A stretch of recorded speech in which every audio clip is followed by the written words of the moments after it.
বিশ্ববাজারে প্রতিযোগিতায় টিকে থাকতে দেশের পোশাক শিল্পে উন্নত প্রযুক্তির ব্যবহার শুরু, উৎপাদন বাড়ার পাশাপাশি কমেছে সময় ও খরচ, স্বল্প সুদে ঋণ দেওয়ার দাবি। বিএসএফ এর কড়াকড়িতে ক্রেতার সংকটে পড়েছে কসবার সীমান্ত হাটে বাংলাদেশি বিক্রেতারা, কার্যকর পদক্ষেপ নেওয়ার আশ্বাস ত্রিপুরা জেলা প্রশাসনের। রাজধানীর পাইকারি বাজারে নেই পর্যাপ্ত মাছের সরবরাহ, দাম চড়া, ঈদের রেশ কাটেনি কাঁচা বাজারে, ক্রেতা কম, বাড়তি সবজির বাজার। এবং দক্ষ শ্রমিকের অভাবে যুক্তরাজ্যে একের পর এক বন্ধ হচ্ছে বাংলাদেশি রেস্টুরেন্ট, সুযোগ থাকলেও নানা জটিলতায় বাংলাদেশ থেকে লোকবল নেওয়া যাচ্ছে না, অভিযোগ ব্যবসায়ীদের।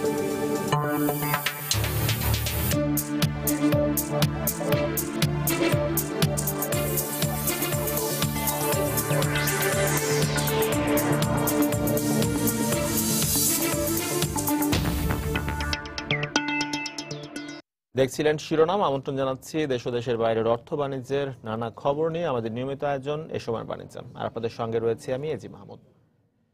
বিশ্ববাজারে প্রতিযোগিতায় টিকে থাকা ও ক্রেতাদের চাহিদা অনুযায়ী সাশ্রয়ী দামে পোশাক রফতানির জন্য দেরিতে হলেও দেশের পোশাক কারখানাগুলো উন্নত প্রযুক্তির মেশিন ব্যবহার শুরু করেছে।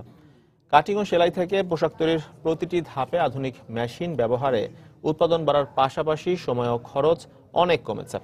তবে বড় পোশাক কারখানাগুলো সময়ের সঙ্গে আধুনিক মেশিন সংযোজনে সক্ষম হলেও বিপাকে পড়েছে মাঝারি মানের কারখানাগুলো। এজন্য রফতানি তহবিল গঠনের পাশাপাশি স্বল্প সুদে ঋণ চেয়েছেন পোশাক শিল্পের মালিকরা। বিস্তারিত জানাচ্ছেন হাজেরা শিউলি। এক সময় ম্যানুয়াল মেশিনে পোশাক তৈরি হলেও ব্যয় কমিয়ে ক্রেতাদের প্রত্যাশিত দামে পোশাক বিক্রি করতে আধুনিক প্রযুক্তির মেশিন ব্যবহারে ঝুঁকেছেন পোশাক শিল্প মালিকরা। ফলে আগে কাটিং, সেলাই সহ প্রতিটি ধাপে মেশিন অপারেটরের সাথে একাধিক হেল্পার প্রয়োজন হলেও এখন আর তা লাগে না।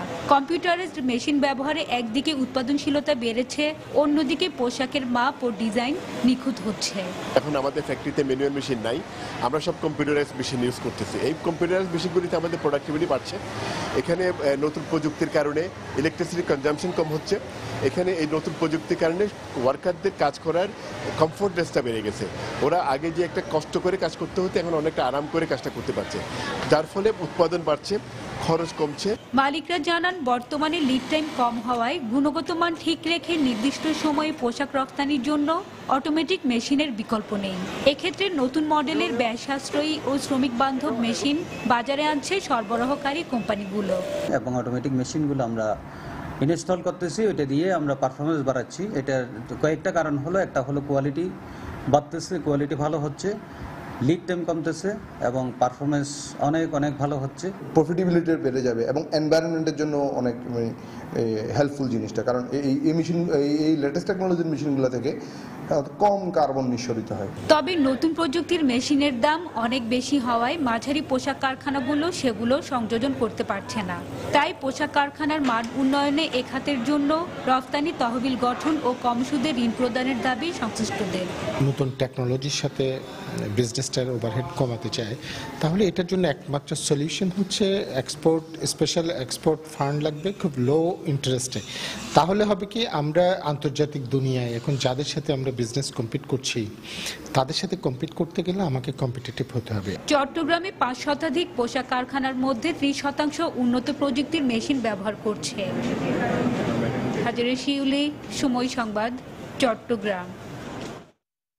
ক্রেতা সংকটের মুখে পড়েছেন ব্রাহ্মণবাড়িয়ার কসবার সীমান্ত হাটের বাংলাদেশি বিক্রেতারা। তাদের অভিযোগ, সীমান্তে বিএসএফ এর কড়াকড়ির কারণে হাটে কমেছে সে দেশের ক্রেতা উপস্থিতি।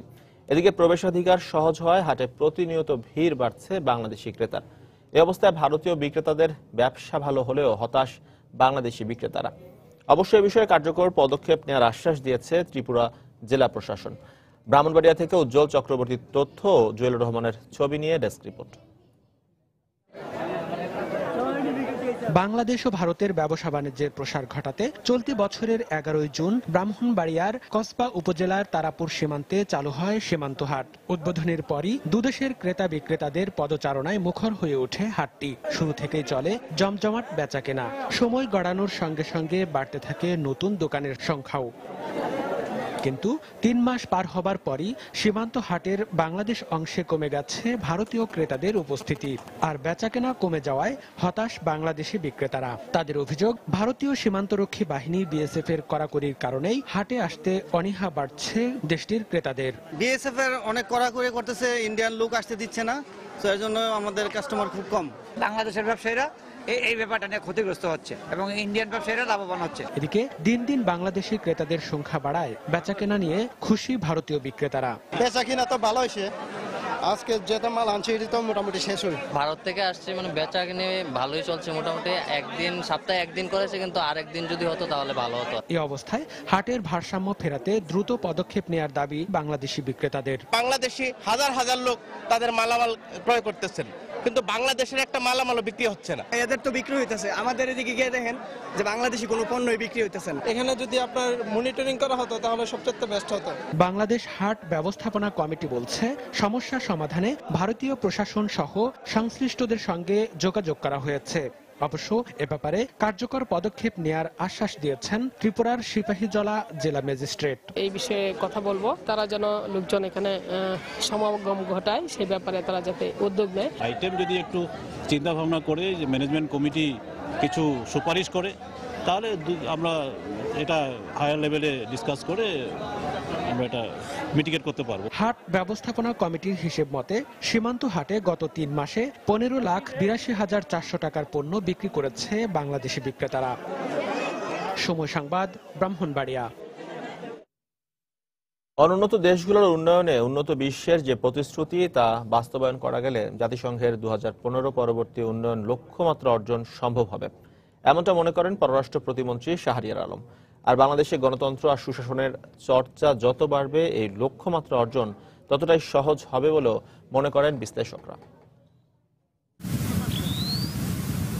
জলবায়ু পরিবর্তনের যে বিরূপ প্রভাবে আক্রান্ত সারা বিশ্ব, সে কারণে সবচেয়ে বেশি ক্ষতির শিকার বাংলাদেশের মতো দেশগুলো। আর এর জন্য দায়ী যে উন্নত বিশ্ব ক্ষতি মোকাবেলায় তাদের উল্লেখযোগ্য তেমন কোনো উদ্যোগ দেখা যায়নি গত 1 দশকে। এই বাস্তবতায় বিদেশি সহায়তার জন্য বসে না থেকে অনেকটা নিজস্ব ব্যবস্থাপনায় বাংলাদেশকে সামাল দিতে হয়েছে এই পরিবর্তন, যেখানে সফলতাও মিলেছে, যার স্বীকৃতি জাতিসংঘের 70তম সাধারণ সম্মেলনে প্রধানমন্ত্রীর চ্যাম্পিয়ন্স অব দ্য আর্থ পুরস্কার।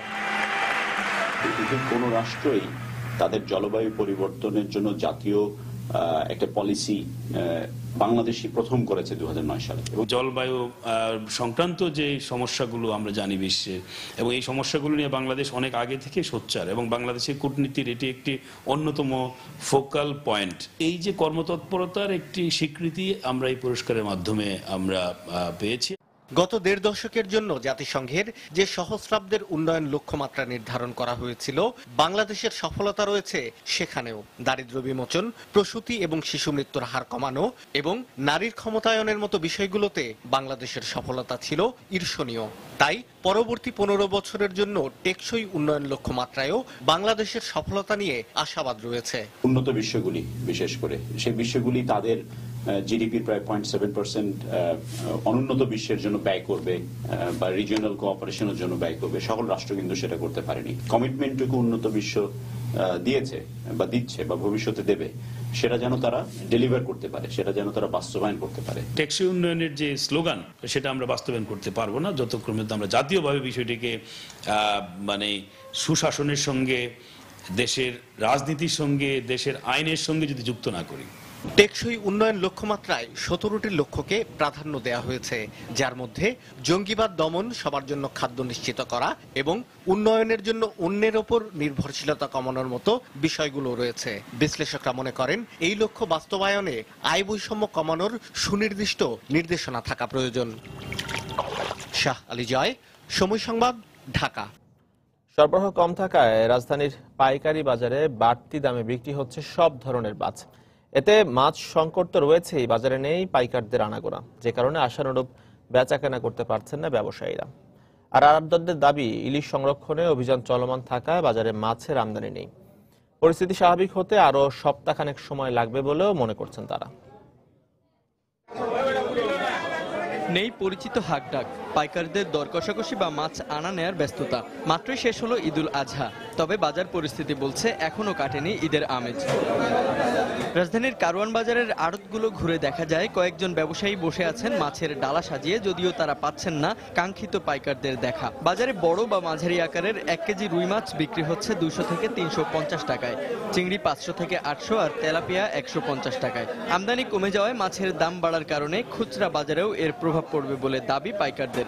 সবকিছুর দাম পাচ্ছে একটু বেশি বেশি, মানে আগে যা দাম ছিল তার সাথে 50 টাকা 100 টাকা করে বেশি দাম করেছে। ওনারা বলতেছে যে রাস্তায় খরচ বেশি, মাছ নাই, ইলিশ মাছ ধরা বন্ধ রয়েছে, এই জন্য মাছের দামটা বেশি। ঈদ ভাঙা বাজার না এলে মানুষের সাথে টাকা কম, ঈদের পরের ট্রেনে মনে হন বাজার আরো যেরকম বাজার নরম। বাজারে অন্যান্য মাছের সরবরাহ অন্য সময়ের চেয়ে কম। বোয়াল, রুই আর চিংড়ি ছাড়া এ বাজারে বেশিরভাগ আড়তেই নেই অন্যান্য মাছ। অনেকেই গুটিয়ে রেখেছেন দোকানপাট। ইলিশ মাছ ধরা বন্ধ থাকায় জেলেরা নদীতে নামছে না বলেই এ অবস্থার সৃষ্টি হয়েছে দাবি আড়তদারদের। বেশি হচ্ছে মাছ দামি হচ্ছে নাই, অন্য মাছ আবার একটু দাম কম, গুঁড়ো মাছটা দাম একটু কম। রুই মাছ বেচতে 320 টাকা, বড় বেশি 350 টাকা কেজি, কাতলা বেশি 350, বোয়াল 300। ইলিশ মাছের লগে সব মাছের লগে সম্পর্ক। ইলিশ মাছ চলে তো ইলিশ মাছ নাই, বর্তমানে রুই মাছ নাই, কাতল মাছ নাই, আড়ি মাছ নাই, বোয়াল মাছ নাই। তবে শিগগিরই সরবরাহ স্বাভাবিক হওয়ার সঙ্গে সঙ্গে বাজারে পাইকারদের আনাগোনাও বাড়বে বলে জানিয়েছেন আড়তদাররা। জুবাইর ফয়সাল, সময় সংবাদ, ঢাকা। রাজধানীর কাঁচা বাজারে বেড়েছে আলু সহ প্রায় সব ধরনের সবজির দাম, আর বিক্রেতারা বলছেন সবজির সরবরাহ কম থাকায় দাম কিছুটা বেশি। তবে ঈদের রেশ এখনো কাটেনি রাজধানীর কাঁচা বাজারে। ক্রেতা কম থাকার সুযোগে বিক্রেতারা বেশি দাম নিচ্ছে বলে অভিযোগ করেছেন ক্রেতারা। রাজধানীর মহাখালী কাঁচা বাজার ঘুরে এসে বিস্তারিত জানাচ্ছেন মোস্তফা মাহবুব।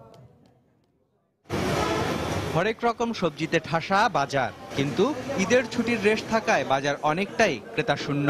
বিক্রেতারা জানালেন বাজারে বেগুন, পটল, ঢেঁড়স, কাঁকরোল সহ সব ধরনের সবজি প্রায় 50 থেকে 60 টাকার মধ্যে। তবে বেড়েছে আলুর দাম। এছাড়া এখনো ঝাল কমেনি কাঁচামরিচের। পটল কেজিতে 7-8 টাকা বাড়ছে, বেগুনে 10 টাকা কেজিতে বাড়ছে, গাজরের সব মালে 8 টাকা 7 টাকা 10 টাকা কেজিতে বাড়ছে। আলুটা একটু বাড়ছে, আলু আসছিল 24, এখন 28 টাকা, টমেটো 100 টাকা, গাজর 100 টাকা, পেঁপে 30 টাকা, কাঁকড় 60 টাকা। সবজি সবই দাম বেশি, মাছ মাংস সবই দাম বেশি। আজকে 2 দিন ধরে খুঁজতেছি কিছু সবজি, মাছ মাংস কিনতে, অলমোস্ট দোকানই খোলা। কালকে মরিচ আনছি 500-600, আজকে 800-900 টাকা চলে। এদিকে পেঁয়াজ বিক্রি হচ্ছে 78 থেকে 80 টাকায়। এছাড়া স্থিতিশীল রয়েছে রসুন ও আদার দাম। প্রায় ছিল আপনার 75 টাকা, প্রায় এখন প্রতি কেজিতে 2-1 টাকা করে বাড়ছে। আর আপনার আদা রসুন আগের দামে আছে 100 টাকা। তবে মাছের দাম নিয়ে রয়েছে ক্রেতা বিক্রেতার বিপরীত অবস্থান। চিংড়ি মাছ কিনলাম 450 টাকা কেজি, চিংড়িদের দোহাই দিয়ে তারা মাল আসতেছে না, সেই জন্য চিংড়ি মাছটা সব মাছই বাড়াই নিচ্ছে। মলা 250, পাবদা 500, বাইলা 350, পোয়া 400, ট্যাংরা 300 টাকা। ঈদের আগে যে 3-4 দিন আগে যে বাজারটা ছিল তার চেয়ে সর্বকিছু দাম কম। এই বাচ্চা মাছ বলছে নদীর মাছ, আমার কাছে মনে হচ্ছে যে 450 টাকা হলে ভালো হতো, 500 টাকা দিয়ে নিলাম হাফ কেজি। কোরবানির ঈদের কারণে এখনো পুরোপুরি বসেনি গরুর মাংসের দোকান। বাজারে গরু বিক্রি হচ্ছে 400, খাসি 600 এবং ব্রয়লার মুরগি 140 টাকা কেজিতে। এছাড়া ফার্মের মুরগির ডিম 30 টাকা এবং হাঁসের ডিম 40 টাকা হালিতে পাওয়া যাচ্ছে। মোস্তফা মাহবুব, সময় সংবাদ, ঢাকা।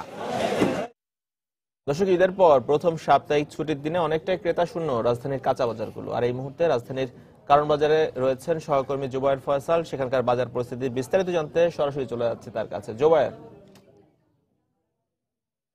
মাহমুদ, আপনাকে ধন্যবাদ। আপনি জানেন সাধারণত শুক্রবার ছুটির দিন হওয়াতে সপ্তাহের অন্যান্য দিনের চেয়ে এদিন বাজারে ক্রেতা সমাগম একটু বেশি থাকে এবং বিক্রেতারাও চান এদিন একটু বাজারে তাদের যে পণ্য, বিভিন্ন ধরনের শাকসবজি বা মাছ বা মাংস যাই বলেন, একটু ভালো মানের আনতে বা একটু বেশি সরবরাহ করতে। তো সেক্ষেত্রে আমরা কোনো পার্থক্য দেখিনি। আজকে শুক্রবার, ঈদের পর কিন্তু আজকে প্রথম শুক্রবার এবং এটি ছুটির দিন হওয়াতে কিন্তু বাজারে ক্রেতা সমাগম যথেষ্ট ভালো এবং মোটামুটি সকালের দিকে ক্রেতা ক্রেতা সমাগম কিছুটা কম ছিল, কিন্তু আস্তে আস্তে একটু বাড়ছে ক্রেতা সমাগম। আমি এখন ঠিক কারণ বাজারে অবস্থান করছি এবং কারণ বাজারে এই বাজারে যে অবস্থা আমরা দেখছি যে প্রত্যেকটি সবজিরই দাম কিন্তু বেড়েছে এবং গত 2-3 দিনের হিসাবে ব্যবসায়ীরাই আমাদেরকে যেটি জানাচ্ছেন যে 2-3 দিনের হিসাবে সব সবজিরই দাম কিছুটা বেড়েছে। যেমন বেগুন, আপনার কচুরমুখী বা কাকরোল কিংবা ঝিঙ্গা, চিচিঙ্গা, পটল এই ধরনের সব সবজিতেই প্রায় 10-12 টাকা বেড়েছে মাত্র 1 বা 2 দিনের ব্যবধানে। এবং কোনো সবজি কিন্তু মোটামুটিভাবে 50 টাকার নিচে কোনো সবজি কিন্তু এই বাজারে পাওয়া যাবে না। এবং এখানে ক্রেতারা যেটি বলছেন যে তারা এখন কিন্তু কোনো কারণ পাচ্ছেন না যে কেন জিনিসপত্রের দাম বাড়ছে। ঈদের পরপর কিন্তু জিনিসপত্রের দাম কিছুটা কমানোর কথা ছিল, কিন্তু তারপরেও কিন্তু সেভাবে কমে নাই। তাছাড়া এখন যে অবস্থা আমরা দেখছি যে বাজারে সবজি সরবরাহ প্রচুর রয়েছে, সবজির সরবরাহে কোনো ঘাটতি নেই, কিন্তু এরপরও বাজারে দাম বৃদ্ধির কারণ হিসেবে যেটি তারা বলছেন যে ঈদের ছুটিতে অনেকে লেবার শ্রমিক পাচ্ছেন না ঠিক মতো, তারপরে আপনার গাড়ি চলাচলও ওভাবে তারা পরিবহন সংকটে আছেন, যে কারণে তারা জিনিসপত্র আনার খরচও তাদের বাড়ছে, যে কারণে কিছুটা দাম বাড়ছে। এছাড়া আমরা কিছুক্ষণ আগে গিয়েছিলাম মাছ বাজারে, পাইকারি মাছ বাজারে, সেখানেও আমরা যেটি দেখেছি যে পাইকারদের আনাগোনা কিন্তু একেবারেই কম। পাইকারি বাজার হওয়ার পরও সেখানে কিন্তু আমরা দেখেছি যে পাইকাররা আসে নাই বেশি, কিন্তু খুচরা ক্রেতা যারা সাধারণ ক্রেতা তারা অনেকেই আসছেন সপ্তাহের বাজার করে নেওয়ার জন্য। তাছাড়া এখন আমি আপনার সাথে এই সবজি বাজারের আমি একজন সবজি বিক্রেতার সঙ্গে কথা বলবো। সবজি বিক্রেতার কাছে আমি জানতে চাইবো যে আসলে ঈদের পর তো আজকে প্রথম শুক্রবার, তো সেক্ষেত্রে আপনারা এই আজকে বাজারে গত 2-1 দিনের ব্যবধানে কিছু দাম বেড়েছে সবজির, আপনারা আসলে দাম বাড়ছে বেশি না, কিন্তু আগের তুলনায় অনেকটাই কম, কিন্তু কয়টা সবজি বাড়তি আছে, যেমন আপনার সিম, টমেটো, গাজর, তারপরে বটবটি, এইসব মালের দামগুলো একটু বাড়তি। আপনার নর্মাল দেখা গেছে গাড়ি 50 টাকা আছে, পেঁপে 30 টাকা আছে, ওই কাঁকরোল আগে তো আরো বেশি দিলাম 50-60-এর ভিতরে আছে, আপনার চিচিঙ্গা 50-60-এর ভিতরে আছে, মোটামুটি অনেকটাই স্বাভাবিক আছে। মানে আগের তুলনায় রমজানে মানে ঈদের আগে যেরকম একটা দাম বেশি ছিল ওই থেকে এখন বর্তমানে অনেকটা কম আছে, কিন্তু 500টা সবজির দাম অনেক বাড়তি। নতুন সবজি এগুলা, আর দ্বিতীয় কথা হয়েছে মালগুলা শর্ট কম আসে, এর লিগে দামটা একটু বেশি।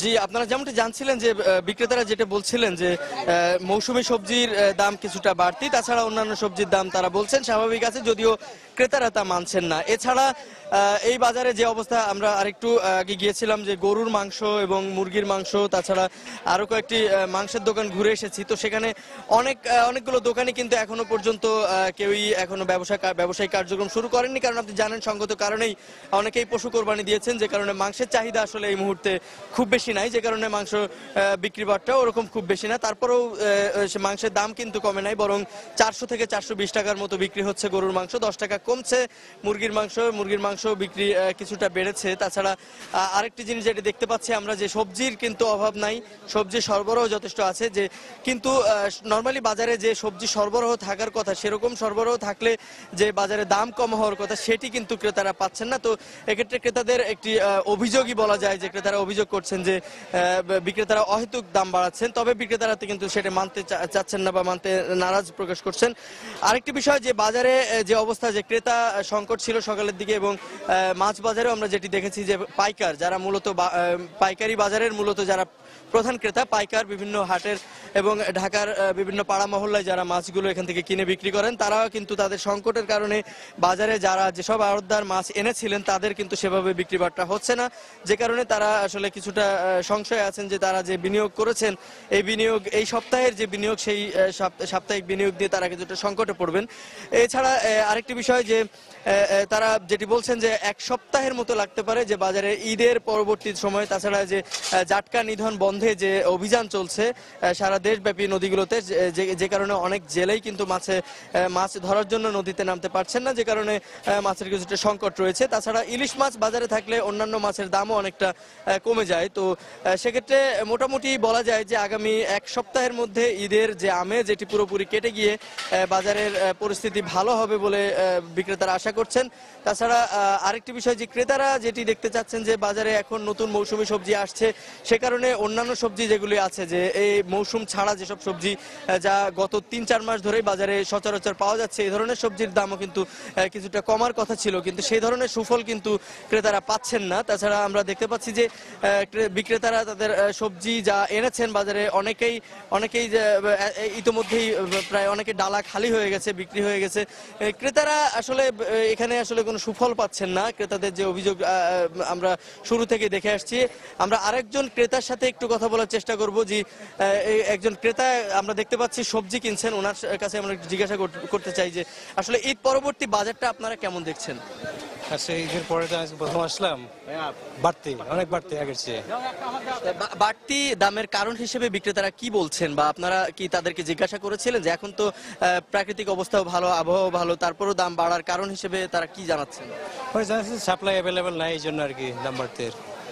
কিন্তু তাদের যে এই যে কারণটি তারা বলছেন যে সাপ্লাই নাই, কিন্তু আসলে আপনারা যে বাজারে আসছেন বা দেখছেন কেমন দেখছেন যে সাপ্লাই কেমন সবজির?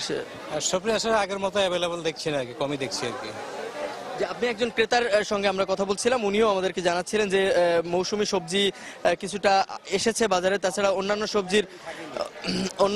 সবজির সরবরাহ কিন্তু যথেষ্ট বেড়েছে। যে সবজিগুলো আসলে এই মৌসুম না, যেমন গরমকালের কিছু সবজি আছে, আর সামনে শীত মৌসুম আসছে, সে কারণে অনেক অনেক অনেক অনেক মৌসুমী সবজি যা আগামও চলে আসছে আমাদের বাজারগুলোতে। এবং এক্ষেত্রে আমরা যেটি দেখতে পাচ্ছি যে ঈদের আমেজ যেটি ঈদ মাত্রই শেষ হয়েছে, যে কারণে অনেকেই এখন কুরবানির মাংসের দিকেই তাদের নজর রয়েছে, চাহিদা রয়েছে, যে কারণে বাজারে কিন্তু বেচাকেনা বা ক্রেতাদের উপস্থিতি ওরকম ভাবে নাই।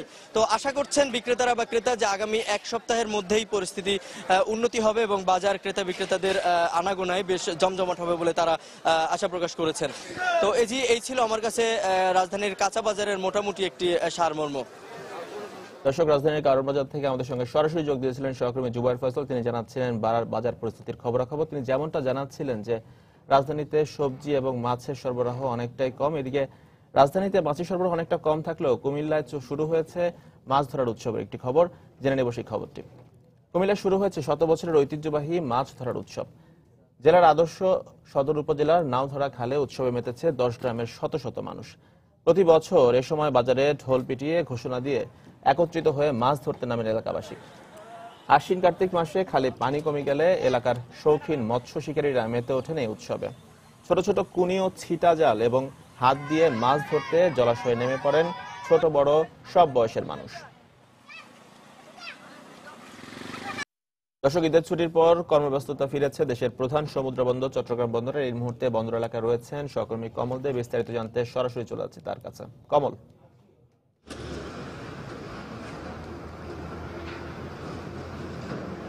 ধন্যবাদ এজি। এই শুক্রবার সরকারের বন্ধের দিনেও দেশের প্রধানতম সামুদ্রিক বন্দর চট্টগ্রাম বন্দরের পুরোদমে কাজ চলছে পণ্য উঠানামা এবং খালাস প্রক্রিয়া। আপনি জানেন গত কদিন ধরে ঈদের বন্ধের কারণে কিন্তু চট্টগ্রাম বন্দরের খালাস প্রক্রিয়া কিছুটা ধীরগতি চললো। এখন সময়যত গড়াচ্ছে, কিন্তু খালাস প্রক্রিয়া তত ত্বরান্বিত করা হচ্ছে। আর আজ দেশের প্রধানতম সামুদ্রিক বন্দরে দেশি বিদেশি 66টি জাহাজ অবস্থান করছে। এর মধ্যে বহির্নোঙরে রয়েছে 39টি জাহাজ, এর মধ্যে 18টি বহির্নোঙরে রয়েছে 49টি জাহাজ, এর মধ্যে 31টি জাহাজ থেকে পণ্য খালাস চলছে আর 18টি জাহাজ পণ্য খালাসের অপেক্ষা রয়েছে। এছাড়া আমরা দেখেছি চট্টগ্রাম বন্দরের যে প্রধান 13টি জেটি রয়েছে, এর মধ্যে 10টি জেটিতে কিন্তু জাহাজ রয়েছে এবং সেসব জাহাজ থেকেও পণ্য খালাস চলছে। আর চট্টগ্রাম বন্দরে দেশি বিদেশি যেসব জাহাজ রয়েছে, যে 66টি জাহাজ, এর মধ্যে কন্টেনার বাহী জাহাজ রয়েছে 15টি, কার্গো ভেসেল রয়েছে 12টি, খাদ্যপণ্যবাহী জাহাজ রয়েছে 6টি, সারবাহী জাহাজ রয়েছে 5টি এবং সর্বোচ্চ সংখ্যক জাহাজ রয়েছে সিমেন্ট ট্যাঙ্কারবাহী। আর এই সিমেন্ট ট্যাঙ্কারবাহী জাহাজের সংখ্যা অন্তত 14। এছাড়া রয়েছে আমরা দেখতে পাচ্ছি আজ চিনিবাহী জাহাজ রয়েছে 3টি চট্টগ্রাম বন্দরে, লবণবাহী জাহাজ রয়েছে 2টি এবং অয়েল ট্যাঙ্কার অর্থাৎ যে বিভিন্ন জ্বালানি তেল নিয়ে আসা অয়েল ট্যাঙ্কার রয়েছে মোট 9টি। এক্ষেত্রে আমরা দেখতে পাচ্ছি চট্টগ্রাম বন্দর কর্তৃপক্ষ গত 24 ঘন্টায় 5,464 টিউজ কন্টেনার তারা হ্যান্ডেলিং করেছে।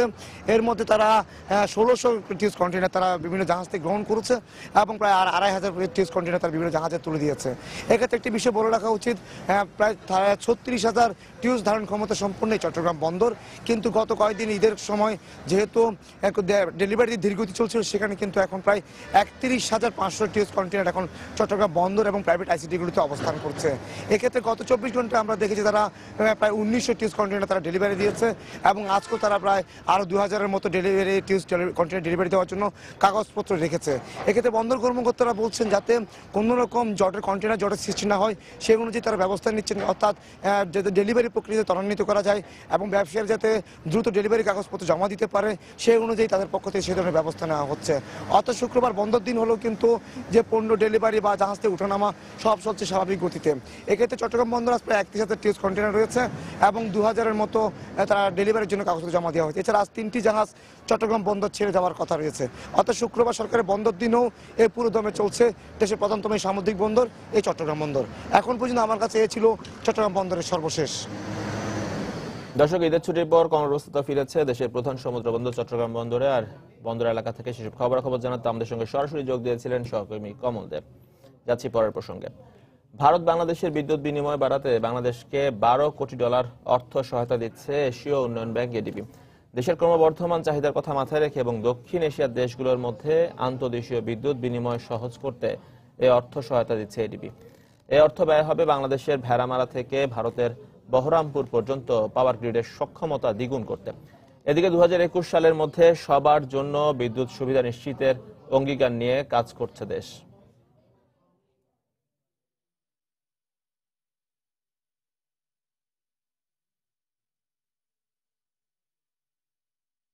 সিলেট নগরীর প্রায় সবগুলো সড়কের বেহাল অবস্থা।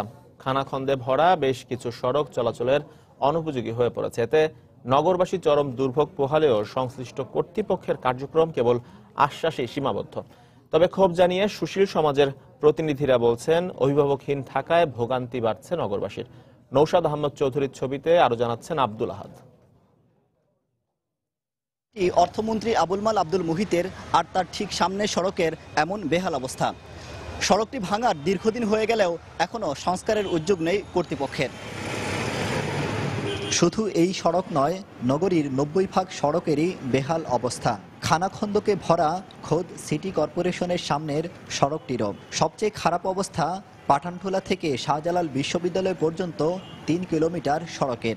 সাগরদিঘির পার, সওদাগরটোলা, নবাব রোড, লোহারপাড়া, ধোপাদিঘির পার, উপশহর সহ বেশ কিছু পাড়া মহল্লা সড়ক অনেকটা চলাচলের অনুপযোগী।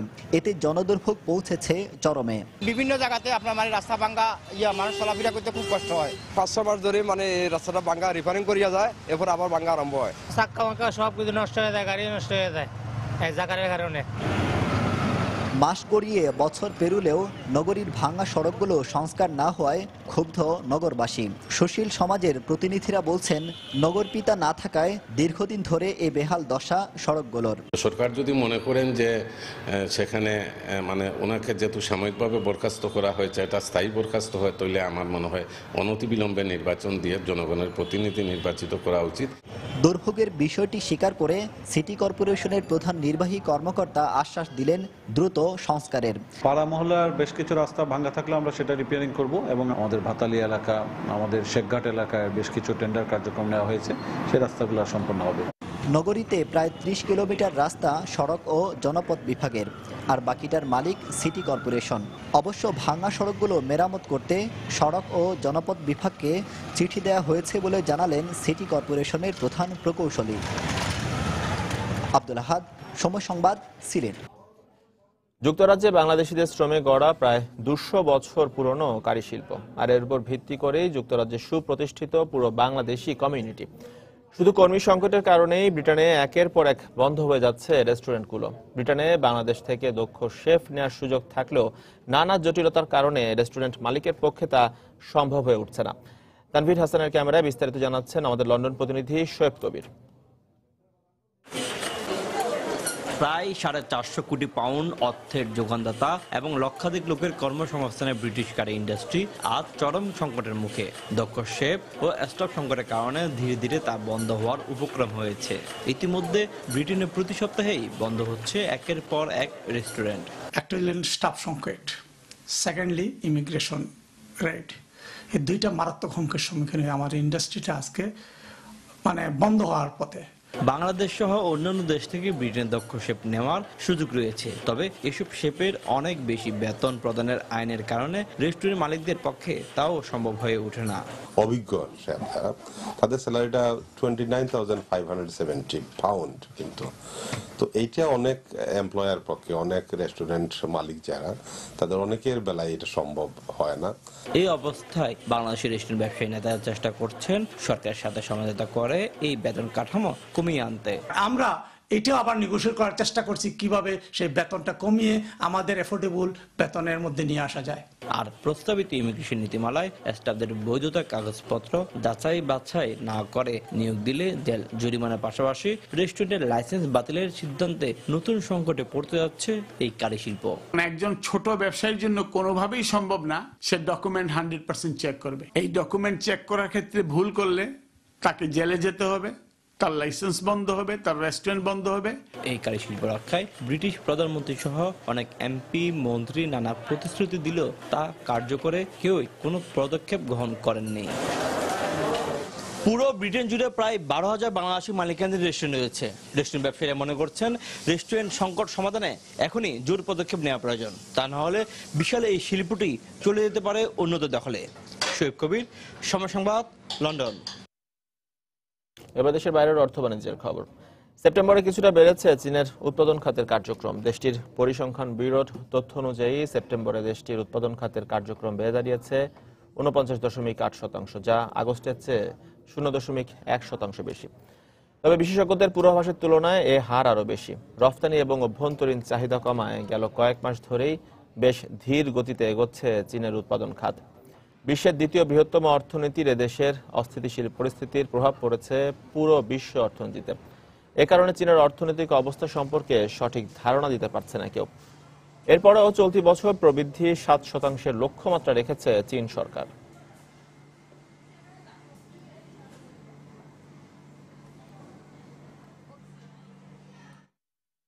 সেপ্টেম্বরে জার্মানির বেকার সংখ্যা কিছুটা বাড়লেও দেশটির সার্বিক বেকারত্বের হার কমে 6.4% পৌঁছেছে। তবে গেল মাসে জার্মানির বেকারত্বের সংখ্যা 2000 বেড়ে 27 লাখের উপরে পৌঁছেছে বলে জানিয়েছে দেশটির জাতীয় পরিসংখ্যান ব্যুরো। এমন পরিস্থিতিতে জার্মান সরকার বলছে দেশটির শ্রমবাজারে পুরোপুরি স্থিতিশীলতা না আসলেও চ্যালেঞ্জগুলো গ্রহণে সক্ষম হয়েছে জার্মানি। এ সময়টায় মজুরি বাড়ায় বেড়েছে ভোক্তা খরচও। তবে ইউরোপের অন্যান্য দেশের মতো নিম্নমুখী রয়েছে মূল্যস্ফীতি। এদিকে অভিবাসীদের আশ্রয় এবং কর্মসংস্থানের সুযোগ দিতে জার্মানির বেকার সংখ্যা আরও বাড়বে কিনা সে বিষয়ে শঙ্কায় রয়েছেন বিশ্লেষকরা। তবে দেশটির শ্রম গবেষণা অধিদপ্তর বলছে 2016 সালে বেকার সংখ্যা নেমে আসবে 70,000-এ।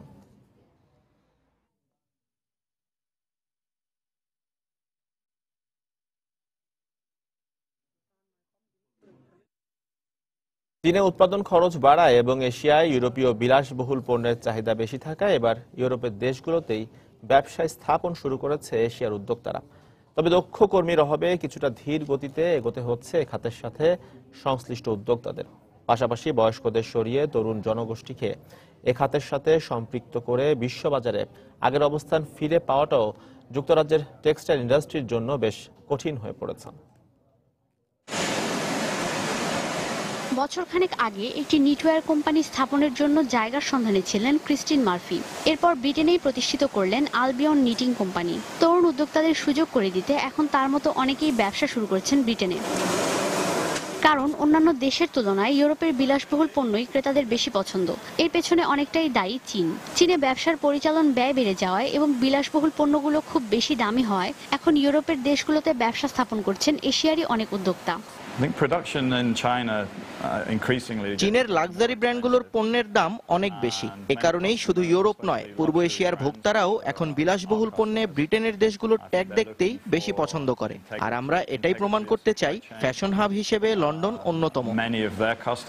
বর্তমানে বিশ্বের বিলাসবহুল পণ্যের চাহিদা 30%ই ব্রিটেনের। তবে উৎপাদন খরচ আর যাতায়াতের দিক দিয়ে ব্রিটেনে ব্যবসা স্থাপন লাভজনক হলেও প্রতিদ্বন্দ্বী বেশি থাকায় তা বেশ চ্যালেঞ্জিংও।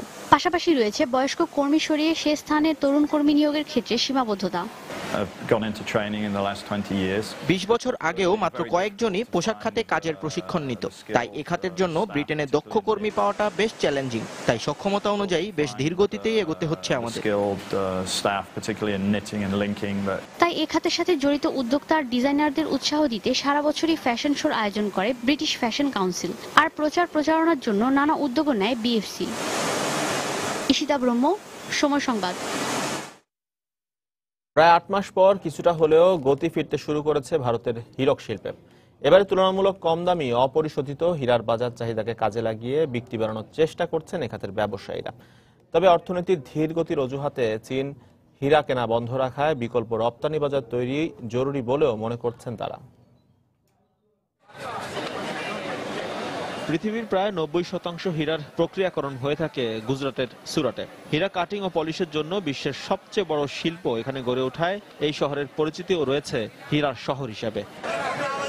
কিন্তু এখানকার হীরার প্রধান আমদানিকারক দেশ চীনের ধীরগতির অর্থনীতির কারণে চলতি বছরের শুরু থেকেই বিপাকে পড়েছেন এখানকার ব্যবসায়ীরা। আর্থিক মন্দার অজুহাতে ভারত থেকে হীরা কেনা প্রায় বন্ধ করে দেয় চীন। এতে আশঙ্কাজনক হারে আয় ও মুনাফা কমায় চলতি বছরের জুন থেকে আগস্ট পর্যন্ত প্রায় 5,000 কর্মী ছাঁটাই করে সুরাটের প্রতিষ্ঠানগুলো। বন্ধ হয়ে যায় সুরাটের প্রায় 6টি হীরা উৎপাদনকারী প্রতিষ্ঠানও। কিন্তু সেপ্টেম্বরের শেষ দিকে এসে কিছুটা ইতিবাচক ধারায় ফিরতে শুরু করে এখানকার ব্যবসা বাণিজ্য। প্রক্রিয়াজাত হীরার উৎপাদন খরচ বেশি হওয়ায় তুলনামূলক সস্তা অপরিশোধিত হীরার বাজার ধরেছেন এখানকার ব্যবসায়ীরা। এতে হীরার উৎপাদন খরচ ও বিক্রয় মূল্যের ব্যবধানও কমেছে 4 থেকে 5%। গেল 5 মাসে সুরাটে হীরার উৎপাদন কমেছে প্রায় 35%। অপরিশোধিত বিভিন্ন আকৃতির হীরার বেশ চাহিদা বেড়ে যাওয়ায় প্রক্রিয়াজাত হীরা উৎপাদনের হার কমিয়ে এনেছি আমরা। এতে প্রক্রিয়াজাতকরণের খরচ ও দাম কমে যাওয়ায় বাজারে বিক্রিও কিছুটা বেড়েছে। সব সাইজ মে ডিমান্ড है। অপরিশোধিত হীরার বিক্রি বাড়লেও প্রক্রিয়াজাত এ মূল্যবান পাথরের রপ্তানির চিত্র এখনো বেশ হতাশাজনক। গেল বছরের তুলনায় জুলাইয়ে কাটিং ও পলিশ করা হীরার রপ্তানি কমেছে 18.3%। সাধারণত প্রতি বছর প্রায় $2,300 কোটি হীরা আন্তর্জাতিক বাজারে রপ্তানি করে থাকে ভারত। আর চীনারা শুধু হীরা কেনাই বন্ধ রাখেনি, লাখ লাখ ডলারের ক্রয় চুক্তি থেকেও পিছু হটেছে চীনা ব্যবসায়ীরা। তাই বিকল্প বাজারের কথাও ভাবতে হবে আমাদের। 4-5% तक आ गया है। তবে নভেম্বরের দিওয়ালি উৎসবকে ঘিরে ভারতে হীরার চাহিদা ও বাজার আবারও চাঙ্গা হয়ে উঠবে বলেও আশা করছেন এখানকার ব্যবসায়ীরা। এজি মাহমুদ, সময় সংবাদ। আবারও জানিয়ে দিচ্ছি এ সময়ের বাণিজ্যের শিরোনামগুলো। বিশ্ববাজারে প্রতিযোগিতায় টিকে থাকতে দেশের পোশাক শিল্পে উন্নত প্রযুক্তির ব্যবহার শুরু, উৎপাদন বাড়ার পাশাপাশি কমেছে সময় ও খরচ, স্বল্প সুদে ঋণ দেওয়ার দাবি।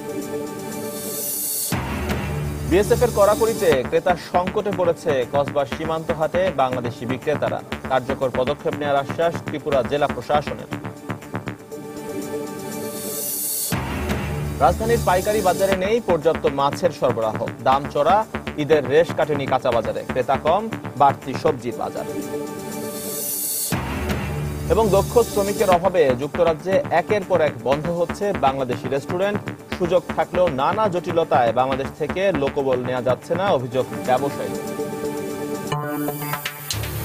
দর্শক, এই ছিল এ সময় বাণিজ্য। যে কোনো খবর পেতে ভিজিট করুন সময়নিউজ.tv আর সঙ্গেই থাকুন সময়।